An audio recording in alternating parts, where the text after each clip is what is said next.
My last question for you is, do you encourage other people in your shoes to speak out?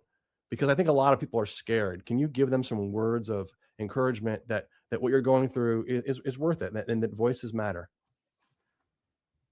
I will say yes with a caveat. Sure. You know this all too well, Jeremy. There are some scientists, you hear them start talking, you're like, ooh, we didn't want you to be the voice of change and the one who's kind of leading some of these. But then you hear experiences about what's the personal side of this? What is your day-to-day like a researcher involved? What are the things that are driving you to do your work? And those are things that I think almost everyone can relate to outside of ideology. And so in my view, I think it's not about being fearful of retribution. It's about talking authentically about your work.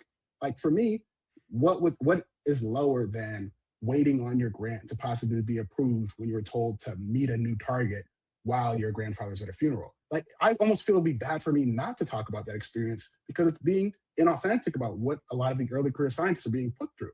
And so for me, I highly encourage it.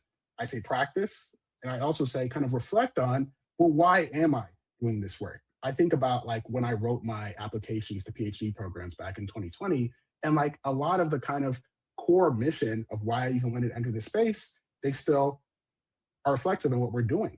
Now, who knows what that space is going to look like where I can kind of continue my work. And I'm trying to think about that a little bit more critically in terms of like, well, what does academic freedom look like in this point in time? Are you even getting paid enough to put up with some of the hoops you're being put through?